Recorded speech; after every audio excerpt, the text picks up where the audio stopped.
Merry Christmas, happy holidays, and welcome in to the NFL on Fox podcast presented by Verizon. I'm Dave Helman, and can someone get Jason Sanders some milk and cookies? He plays the role of Santa Claus on this Week 16 Sunday, delivering the best present of all, a playoff berth to the Miami Dolphins with a walk-off field goal. The Miami Dolphins lead the storylines coming out of Week 16, at least Sunday of Week 16. It's a busy weekend after all. The Dolphins beat the Dallas Cowboys by a score of 22-20, thanks to Jason Sanders. You know what? Scratch the milk and cookies. Y'all are professional football players and coaches. I know what you make. Get Jason Sanders a better present than that. Get him something dope as he hits 5 field goals on 5 attempts. The Dolphins kicker goes good from 57, 52, and 54 in the first half to keep the Dolphins going. And then after a very impressive drive from Tua Tagovailoa and the Dolphins offense to grind it out and get into easy field goal range, a 29-yarder as time expires to not just win the game, not just get the Dolphins their best win of the season so far, but officially clinch a playoff berth, a big, big Christmas Eve for the Dolphins on a variety of levels. And let's bring in our guys who called it. Kevin Burkhardt and Greg Olsen were in Miami as the Dolphins punched their postseason ticket in style. Guys, it feels so fitting. The Dolphins, they get the walk-off, they get their best win of the season, they clinch the playoffs. Just with the playoffs right around the corner, what do you think it can do for their confidence to have a performance like this, rolling into the postseason? I think it's huge the way it happened because it was kind of a grinded-out game in some ways. And after Dallas put together that epic drive to go ahead, I think that deflates a lot of teams. But they were calm. They went right down the field. They took it down, and Jason Sanders had an unbelievable day. I think it's a, coach defining for his 10-year win from Mike McDaniel. Absolutely. And now I think the conversation is Miami, are they in the conversation to be the team to beat coming out of the AFC come playoff time? For sure. I mean, they are that good. This defense under Vic Fangio just continues to get better in spite of all the moving parts with injuries. And Mike McDaniel, just the ability to continue to get the ball to his playmakers, get the ball to Tyreek Hill and Waddle. And, man, I'll tell you, it's a tough team to stop. They're balanced on both sides of the ball. And got to feel good for Mike McDaniel, now only in his second year, back-to-back playoff appearances. And now they play Baltimore next week for possibly the number 1 seed. So that's a lot of good things for Miami now, Dave, after that win. On the Cowboys side of this, I mean, y'all were there in Buffalo. It was a heck of a lot better than it looked a week ago, but still just a few too many miscues. What do the Cowboys need to do to turn these road moments into wins? Well, we thought, we talked during the commercial. We thought they did it. You called on the air for Dak to have his defining moment. He did. It was an epic drive, a 17-blade drive. They took the lead with, 3.5 minutes to go. Did everything you had to do, and it felt like the drive that's going to kind of get Dallas into a deep run in the playoffs, and maybe they still have it. But to lose after that is just gut-wrenching. Yeah, that's why I think a lot today. Last week, there was a story coming out. Dallas fell flat. Yep. Right? They went up to Buffalo. They got flat-out beat. Fine. Today, they weren't great, but I think they made the plays. You mentioned the big drive there in the fourth quarter to take the lead, but you just have to give credit to Miami. 3.5 minutes, you get the ball. Dallas had all 3 timeouts plus the 2-minute warning, and you kick a walk-off game-ending field goal. You don't even give Dallas a chance to get the ball back. That is hard to do in this league, burn off that much clock on both sides of the 2-minute, and not even really give Dak Prescott another shot to take the field. Yeah, tough one to swallow, Dave, for them, no doubt. Hey, we got y'all a walk-off, though, just in time for Christmas.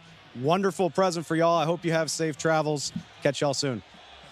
Happy holidays, brother. See you soon. Man. Appreciate it. For the briefest of moments in the fourth quarter, it looked like it was going to be a good call on my part to wear this awful, tacky Cowboys Christmas sweater that I have on the set right now. Alas, it was not meant to be, but so close. You tell the Cowboys ahead of time that the Miami Dolphins are going to score 1 touchdown in this game.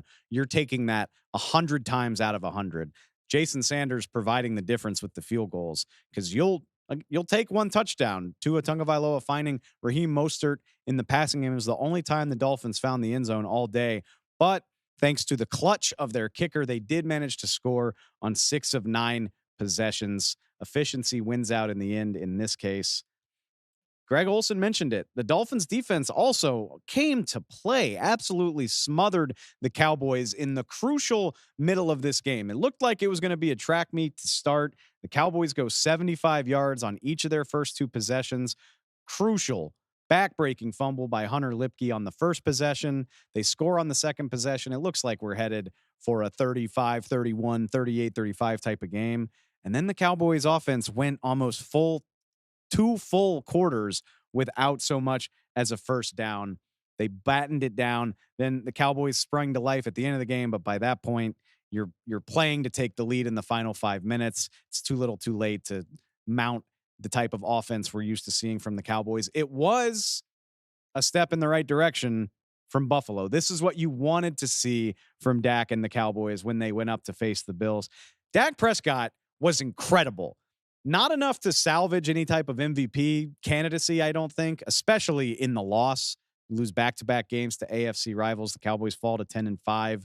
They look like they're on the outside looking in as far as winning the NFC East and certainly for contending for the bye week in the NFC. But Prescott posts a passer rating of 108, throws for 250, and 2 huge touchdowns despite Tyron Smith on the left side of the offensive line didn't play today. He did all of that despite getting sacked 4 times, hit 12 times on the day. As KB mentioned when we talked to him, 17 play, 69-yard drive in the fourth quarter.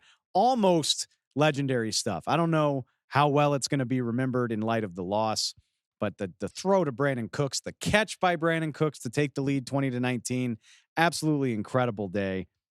But they just couldn't quite complement each other the way that you need to win road games.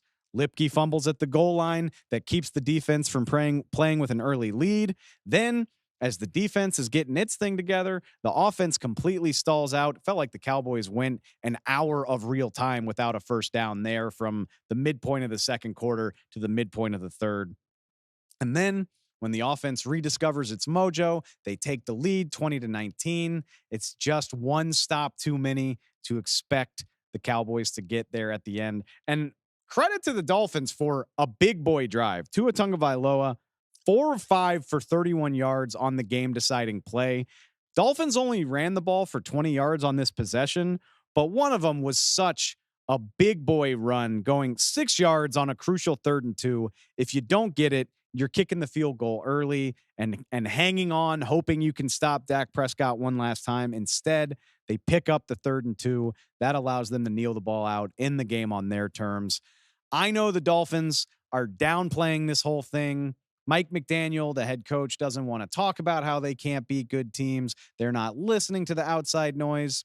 I choose not to believe it. I think it matters a whole hell of a lot to this Dolphins organization to not just get a playoff berth, to not just win this game, but to beat a team that will be in the playoffs, to prove to themselves we can beat a team that's got 10+ wins.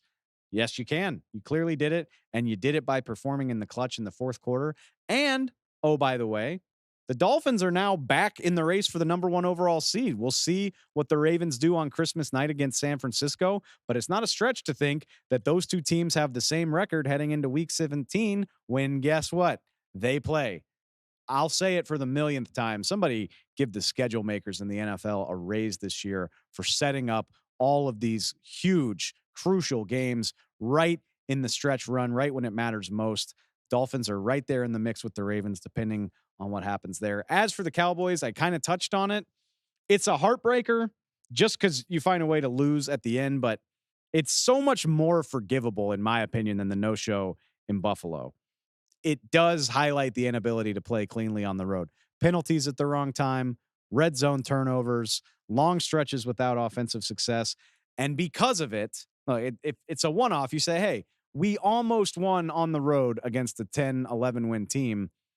I don't think that counts for nothing. I think it does matter that they played this well, but the irony is that now it looks that much more likely that they're going to have to do it in the playoffs. We'll see what happens with the Eagles and the Giants on Christmas Day, but it's looking very, very likely that whatever run the Cowboys go on is going to have to come as a wild card team, go on the road to likely face the NFC South champion.